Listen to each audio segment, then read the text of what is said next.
Hello, Namrata. How are you? I'm good, sir. How are you? I am fine. I am fine. You have seen me already in the classes? Yes, sir. I've seen you. Yes, I think Okay. you took science classes, if I'm correct, general science classes. Yes, yes, yes. Fine. First of all, congratulations. You have secured All India rank 743, and uh, that too in the first attempt. Yes, sir. This is my first attempt. It is a great achievement, and along with the Next IAS team, congratulate you for this achievement. Thank you very much. Namrata, how are you feeling in the first attempt? You have got such a good rank. Sir, I've been asked this question a lot of times since last 2 days. Okay. I finally figured out an answer for this. Well, I'm Mhm. very happy. My parents are extremely happy, so I'm happy because of that. But I'm also happy because I know that to a certain extent my efforts have paid off. That means I'm probably moving in the right direction. I do intend to keep moving in the same direction to improve my rank in the future. But I am happy with the time being. That is a great achievement, Namrata, because there is a general perception among students that UPSC is very tough. It is difficult to crack in the first attempt. But in the class also, I give many examples of next year students only who have qualified UPSC in the first attempt. And now I will give your example also. So, on a personal level, I feel that the first attempt, and I might be wrong, is the easiest one because we are so Hmm. pumped up with energy. We are freshly out Yes. of college. I think by the time we are on our second attempt, third attempt, we are exhausted a little bit. There's certain sort of Mhm. exhaustion that builds up naturally. So I think the Yes. first attempt has certain advantages that the other attempts don't really have. That. So that's my experience on the attempts. No, definitely, definitely. The kind of energy and motivation you have in the first attempt, Yes, it sir. is phenomenal. Phenomenal. You can, Yes, I remember that in the first, second attempt, we used to study like 15, 16 hours. So, yes, sir. Yes, sir. just before the exam. Okay. Yes, sir. So, Namrata, generally in the first attempt, we will try to break your journey into different sections so that whoever is watching this video gets a better idea of how to prepare for UPSC and they can learn from your journey. Right, sir. So, in the first attempt, generally the complaint of the student is that they have very little time. Time Hmm. is very limited. So, how did you prepare your subjects in the first attempt? How you were able to complete the syllabus? Sir, I believe that on an average, I think 1 year is more than sufficient. I've Mhm. uh, but on the time aspect, I did have certain advantage. Made up my mind that I wanted to prepare for UPSC during the fourth year of my graduation. That's when I decided that this is something that I want to do. So I started early in certain aspects. That's when I decided, but I was completely clueless. I had no idea what to start, where to start from. Okay. And like an idiot, I spent lots of money on buying books. I've bought almost all Mm. kinds of books that I've not even opened once. But Mm. I realized, and that's when I decided to take the coaching also. That was in the fourth year Okay. that I thought that I needed some guidance. So I Mm. started early, so I think that was an advantage.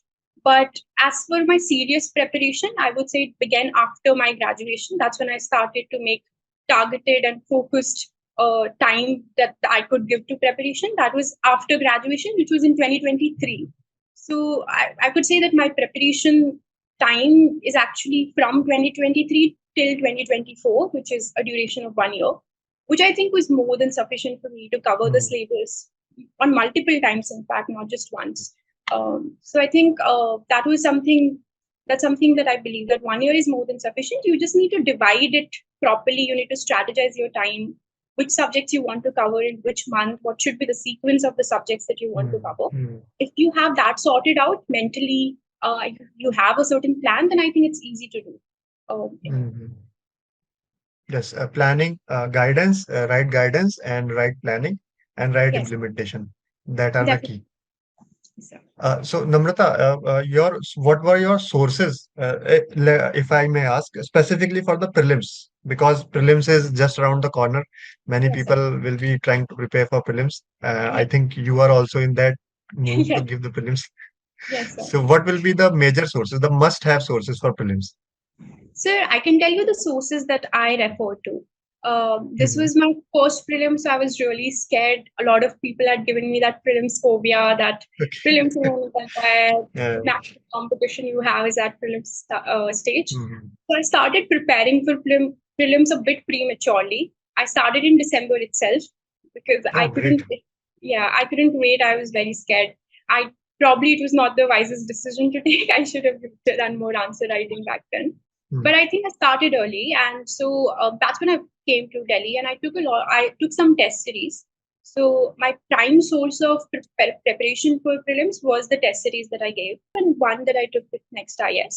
So I took two test series from Next IAS. One was the PTS for GS, and then there was one for CSAT. The ones that used to happen on weekly basis. And my preparation was also structured around the tests that were scheduled. So depending on the which tests I have to give, I'll accordingly prepare. Um, I'll admit that most subjects, all that I referred to were my notes from the foundation course, which is Mm. something that I prepared during my graduation side by side while the foundation course was going on. With time, I Mhm. updated them. I added certain new things that changed or which were current events that were happening. So I made changes to them, but most of it was just my foundation notes. The second source after coming back home, because I did come back home after my test series were over. So I opened all the tests that I had given in the last 2, 3 months and I read their answer keys in depth and I made separate notes from the answer keys.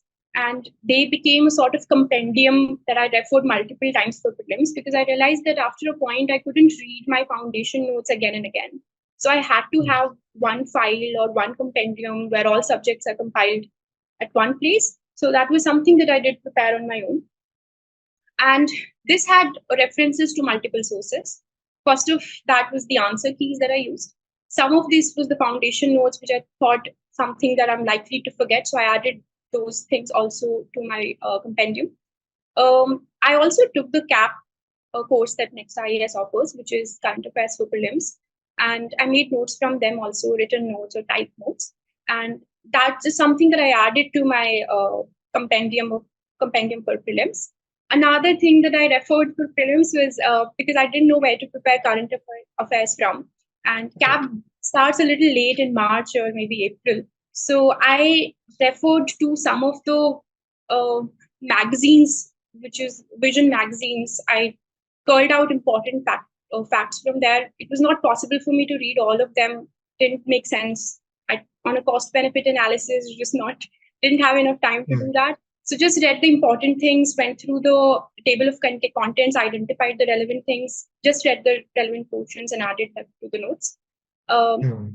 Prelims was in June, so I by 1st of June I had this compendium ready, and in the last 15 days I just read the compendium some 2, 3 times, Mm. and that's all. I didn't read any new source, nothing new, just foundation course, new material that was happening through answer keys, some current events from here and there, and cap notes. That's all. Mm.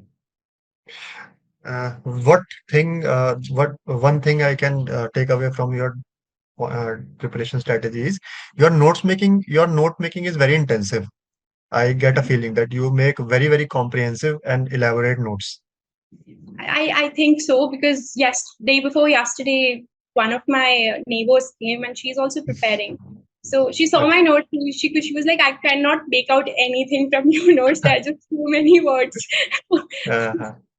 So So I that think is very, very, very good, Namrata, because in UPSC, there are a lot of different things to study, and if everything is at one place, it is easier for us to yes, sir. revise and recall it. So that is very good practice, and I suggest it to everybody who is watching that video. Ki Yes, whenever you find something new, try to add it in your foundation class notes only. yes, sir. Uh, so you gave lot of tests. So what is the मतलब did you ऐसा आजकल क्या होता है कि many students they have a target कि we have to give 100 tests or 60 tests whatever test. Yes. Did you have a number like that? How So, important is it to give many tests? sir, I actually I fall in those category, the people who give the Okay, test.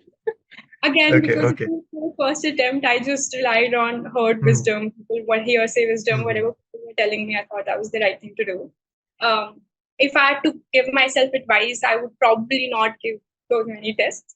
But I did give a lot of tests last year, a lot of tests, and then next IAS had some 20, 30 tests. So cumulatively, Hmm. I think the figure was 100. Um, Okay. I don't think it was a very nice, wise thing to do because it built up a lot of exhaustion right before the exam. Hmm. I was really exhausted mentally, and I didn't want to give any more tests back then. So, and I think what really worked was reading the answer keys and not really giving the Hmm. tests. That's something I Hmm. analyzed after coming back home. It was not really giving the tests. To a certain extent, they certainly did help because I got to sit in an exam like environment with 200 questions in front of me. So I wouldn't say it was completely helpless, but I think what was more helpful was reading those answer keys and analyzing them, finding out what kind of Hmm. questions UPSC is asking, and then trying to match them with the PYQs. I've read PYQs for prelims some seven, more than 10 times in fact. I read them to the extent that I memorized the questions and the answers. But it was Okay. after that I think I could identify the pattern that this is the kind of Hmm. question that UPSC is going to ask, and this is something that UPSC will never ask. So I think that is something that I figured out through PYQs. One thing which is probably a trick, I know these days tricks really don't work in UPSC papers, but there's Uh, one trick that I identified is you can make intelligent guesses only through hmm. PYQs. You can't really do that on your uh, previous knowledge or your what you've learned in college and coaching. You can Yes. only do that through PYQs. This option seems very unlikely because Hmm. UPSC probably doesn't expect me to know this. So I think that you can Hmm. only understand by reading the PYQs. So I think that's also something that I did. Yes, yes, yes. So basically, you say that you are giving prelims for the first time, so you did not want to take any chance, so you gave 100 tests. Yes, sir. Okay. So I'm So for just the home, and that's why all my preparation has been from uh, home. But before okay. prelim, I was so scared that I told my parents, "No risk. Yes. I will go to Delhi. I will stay in a very small room. I don't care. I will eat out bahar ka khana, but I Uh, cannot take it." So I stayed in old Rajendra Nagar for a couple of months, hmm. and then I came back home. Like, that is very brave of you because just before the prelims now, the people want to live in their area of comfort, and Hmm. you decided that you will come to Delhi and Yeah. took all the hardships, and that hardships really paid off. So Yes, when sir. you were in Delhi, there are a lot of myths also about that the old Aziz Nagar के बारे में कि बहुत congested है और बहुत ही unfriendly है और बहुत सारी प्रॉब्लम्स हैं. Did you face any problems? And it is a fact that nothing can match the comfort of home. But Yes, sir. जो दिल्ली के बारे में जो myths हैं, do you Hmm. find it true? So I think I've been very fortunate, touch wood, in my experience in Delhi. I didn't face any problem. I think the only reason I came back home was I was missing my family way too much. But I think for me, I was fortunate enough that I had a decent PG, a good different facility, which I don't think is a privilege that a lot of people get when they move to Delhi. So I can understand that Delhi experience can be very different for different people. So, at Hmm. the risk of, I don't really want to generalize my experience with how it Hmm. must be for other people. But for me personally, I think the Delhi experience was good. And one of the prime reason probably it was good because it was very time bound. I knew exactly when I was supposed to come back home. So Hmm. I kept reminding myself couple more months, couple more days, and then I'm back home. So I think that really kept me going. I think what Delhi gave me was momentum. uh, Hmm. I had these scheduled tests that I know that. So I had this very built. It was an inherently built or self-built momentum. Uh, because of the test, I had to constantly kept studying, which I probably would Hmm. not have had if I was at home. I Hmm. knew that I had Hmm. to go physically and give the tests. So there was no way of Hmm. ditching the papers and not giving because in online sometimes we. So I think that was one thing. Another thing which I felt was good in Delhi, although I personally don't like interacting with a lot of people. I was not talking to a lot of people. In fact, in my PG also, I talked to a very limited number of people. But that's just my personality. I don't like to. When you are in the preparation phase, na, you need all the time you can get. So Yeah, having chai pe charcha, it is not I, advised, yeah, especially I for the didn't first really timers. person. Even while I was there, my Yeah. friends used to come from different parts of the city on weekends to meet me. And and I think tell them very specifically, see, I really don't have any friends. So you guys will have to come to keep me sober. So in Delhi, I didn't make many friends.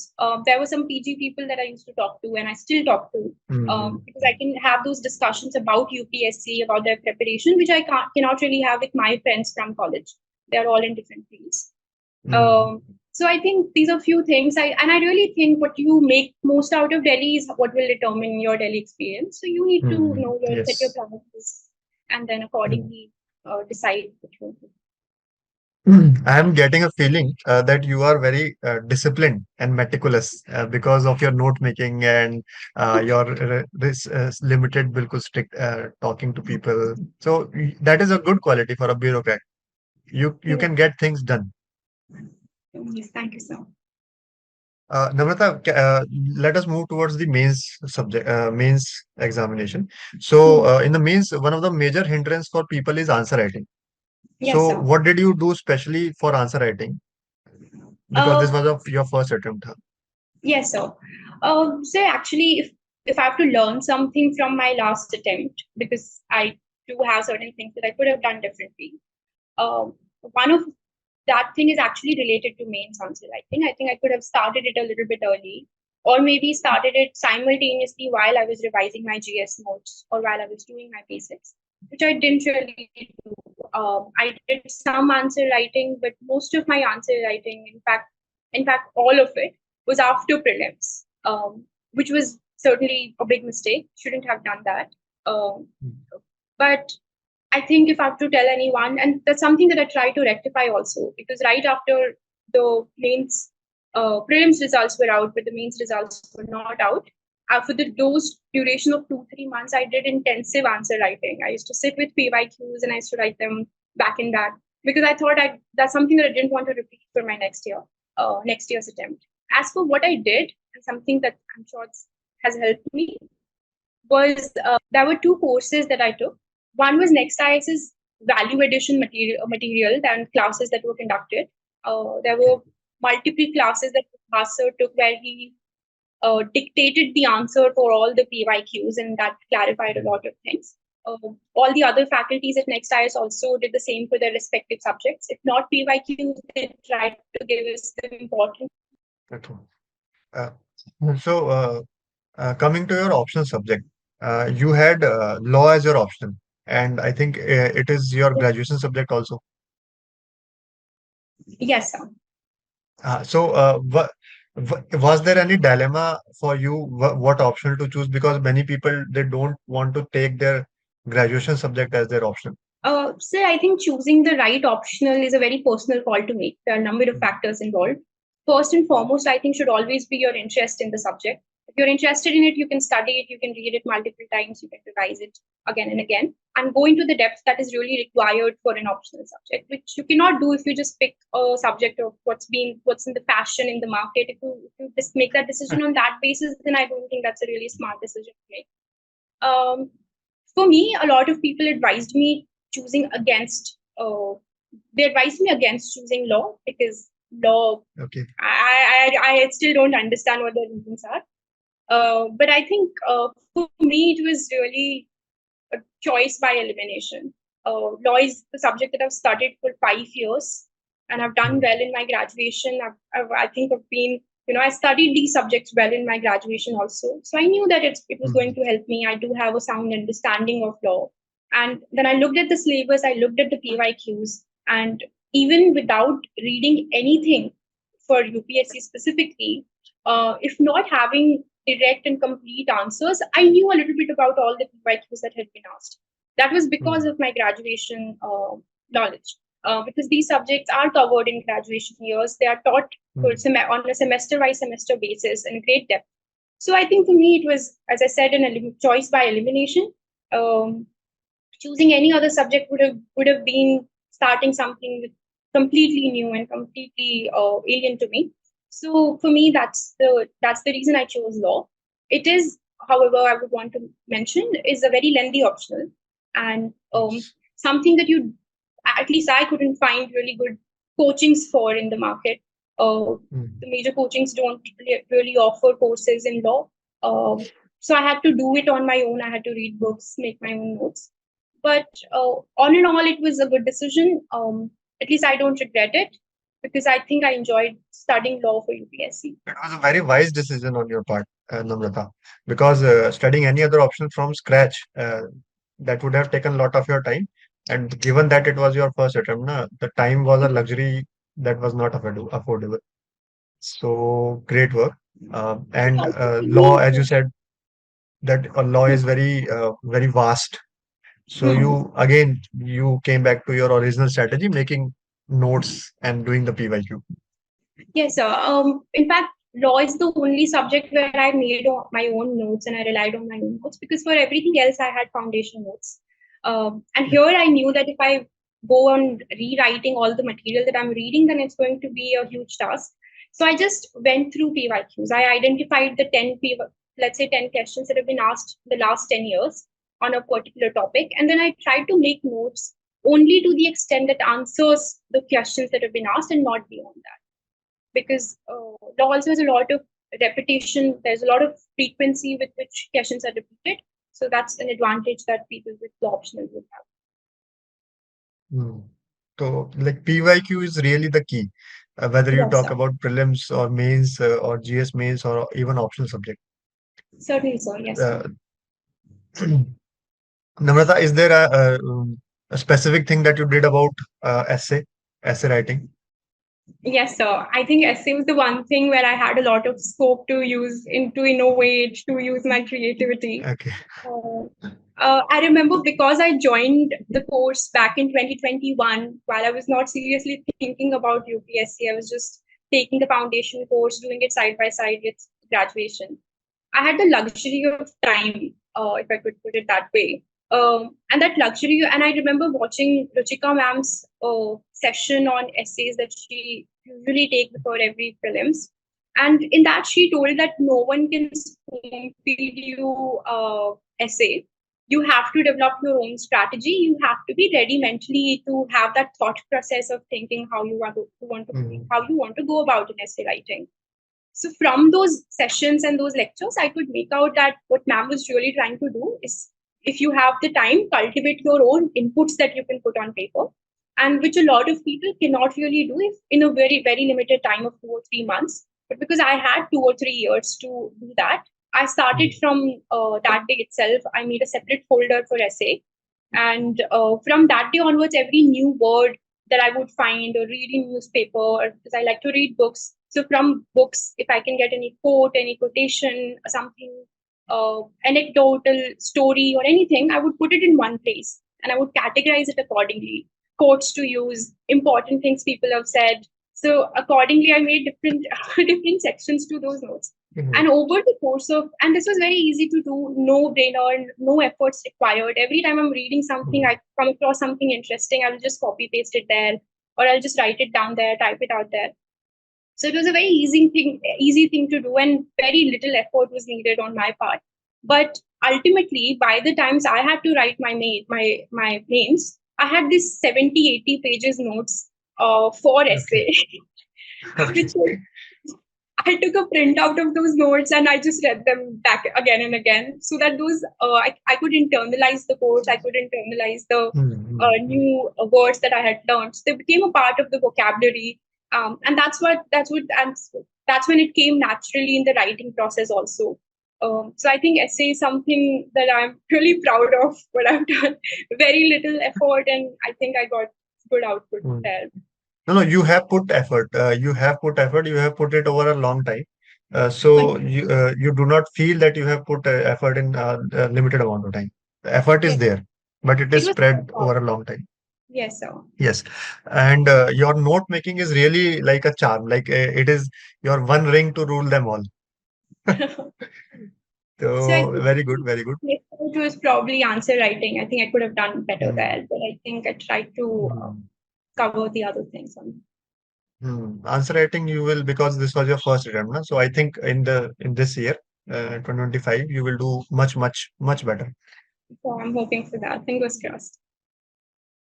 Namrata, after you got your interview call and the day of your interview, How many days or how much time did you have between that?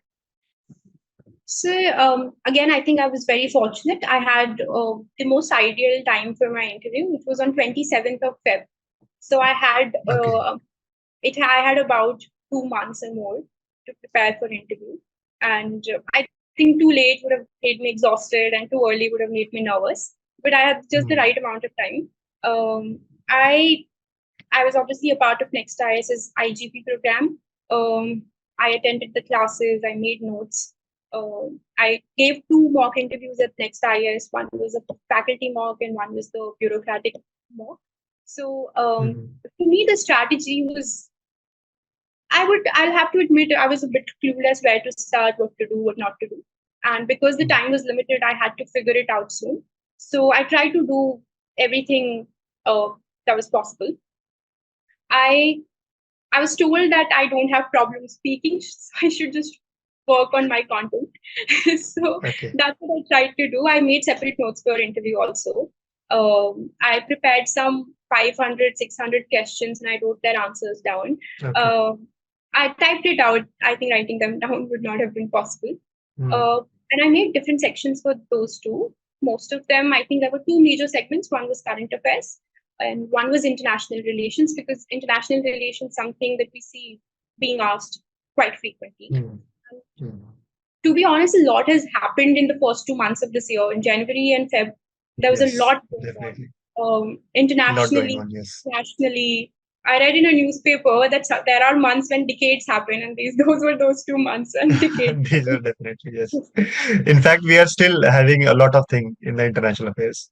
Yes, from those 2 months, every Hmm. day with Donald Trump's president being elected as the Ah, president, every day something new is coming, and the every next day day something. changing. So, but I think that's what made the whole process quite a fun. It made me enjoy the whole process also.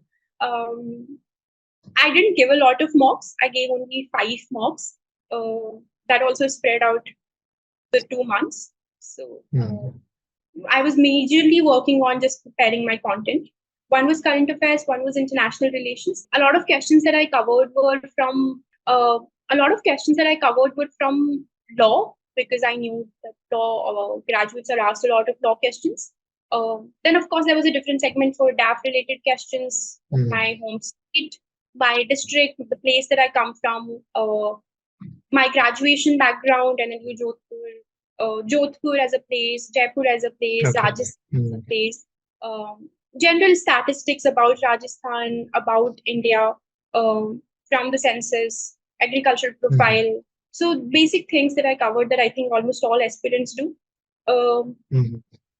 I don't think I've done anything differently for interview. I think I tried to do what most other candidates were doing. I think just the fact that I prepared those answers and those questions and I Hmm. read them, I think that's something that I probably did. And but I'll also would like to point out that out of this 500, 600 questions, I don't think a single one was asked. they Okay. were All my mock interview questions were from the questions that I prepared, but Okay. my actual interview questions were completely something different. So, but I think those questions gave me confidence to go to that room and sit. Yeah, that is the key. Once you prepare enough, na, and then you even whenever if you even get a new question, then you have the confidence. You have all the data. You Yes, can give a good answer. yes, sir. Namrata, these days, many students ask me, sir, what hobby should we cultivate for the interview? So, is it is it necessary to cultivate a hobby for the interview, or is it a myth? Sir, so when I went to law school, I've met these people who were from the first year. They said that, oh, your, we will not take part in the extracurriculars because we want to do UPSC. And I knew that if I had adopted that approach, it would have really restricted my growth at a personal level, also at an academic level. But so that's something that I decided against. I knew that I wanted to be a part of the extracurriculars. I wanted to go out with friends and not really lose out on that experience. Uh, so I think having that mindset is what will help you cultivate the Hmm. hobbies that you need. because then ultimately you want to appear as a person who is well-rounded things, and they really don't want you to see the hobbies which are right for UPSC. Uh, this is something that I realized during the course of my interview preparation. They really just want to know you and have a point of conversation, something interesting for them to talk about. And it doesn't even have to be something out of the world. It can be very basic. And they would come. They are the ones who will come up with interesting questions. You just need to have your Yes. different self out there. Yeah. So most of my hobbies were driven from the work that I had done in college, community work that I had done. I'm very fond of reading books, but something I did not mention in my DAF because there was word limitation. There are only 250 characters that I could write. So just put out whatever you enjoy doing. And for people who are just starting out preparation, I would definitely advise them that, don't restrict yourself in that bubble of UPSC preparation. Have full experiences so that you do have something to not just tell the UPSC panel, but in general about yourself. Whenever you're talking to someone and you want to, present yourself, you should have something nice and interesting to say about yourself. So just go with that mindset and not really what the panel would like, what the interviewers are going to like. So if you operate with that perspective, I don't think it should be a trouble. Definitely. Hobby should be extension of your personality. It should be Yes, yes, something that you like, and it yes. should, UPSC journey itself is a journey, is an evolutionary journey. So you learn a lot, you evolve a lot, so it makes you a better person. So if I could just mention one thing, I was watching one of the mock interviews that are conducted by some coachings on virtual platform. Okay. And I remember watching this mock interview. I obviously wouldn't name the person or the coaching, but Uh, I don't even remember the person's name. But he was asked this question, do you read books? And he said that, oh, I read Lakshmikant and Spectrum. But then he was asked what about other books, non-UPSC related books, and he was someone who's been preparing for years, and he said that I didn't get the time to read any book. Now, when you say oh. something like, and Mm, I'm assuming that question was asked to him because he had written that he liked to read books or something, mm, then that comes out very non-genuine because mm, everybody knows, and it's a fact that you can't really be studying 15, 16 hours a day. You do take out time for yourself, you read books. So making those excuses up that you don't have time to cultivate hobbies even while preparing for the exam, I don't think really sounds very genuine to the panel. So if there's something that you can do while being in the process, there are certain things which are low hanging fruits. You can mm, always start practicing yoga from today itself. You can start mm, listening to documentaries that interest you. You can start, mm, having a just general self-awareness, the kind of movies that you like to watch, the kind of channels that you subscribe to, the kind of authors you like to mm. read. If you just have that kind of self-awareness, point, I can understand under the stress of interview, it's difficult to figure out what you like to do and what you not like to do. But if you can start that self-awareness process from now, Mm. it wouldn't be a problem by the time you're at the interview stage. Definitely, definitely. It's a explorative process. You should Yes, sir. try to find who you really are. Yes, sir. Certainly. Namrata, you did entire preparation online, but only test series were there. For test series, you came to Delhi. Yes, sir.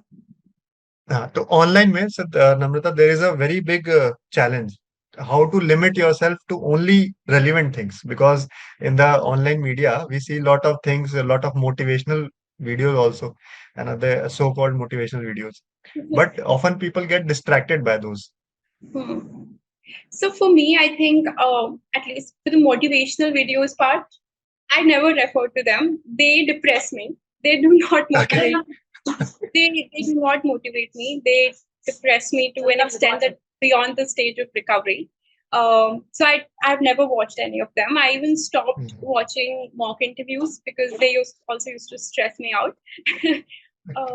So what I've done online to restrict my sources, very simple. I just restricted myself to the coaching material, the notes that I prepared during my foundation course. Did not refer to any other coaching. I knew that I had made a decision to choose Next IAS, so I was going to stick with it. I'd made this decision back in 2021. So from 2021 to 2023, until I really started my preparation, I knew that I could rely on that material. I had certain sense of familiarity and faith in the faculty that had taught me. So I knew that I didn't have the need to look for anything else. I think that was more than sufficient. So I think that's something that I did. And I think if you have that confidence that this is enough, then that will definitely work in your favor. Yes, yes. Discipline, guidance, and right implementation. That are the key. So I think we have covered all the points. Namrata, if anything you would like to add in this discussion for the future aspirants, then you can add. No, sir, I think I've talked a lot in the last couple Okay. of minutes. No, I you have think talked very relevant things. Your talk will really help a lot of students, especially who are planning to take law as an option. yes, sir. Thank you, sir. So it was a pleasure and a privilege to talk to you. Thank you so much for Okay. having me. Thank you, Namrata. We wish I congratulate you and I wish you best of luck for your upcoming prelims examination. I hope you Thank, do really wonders. thank you so much, sir. Thank you.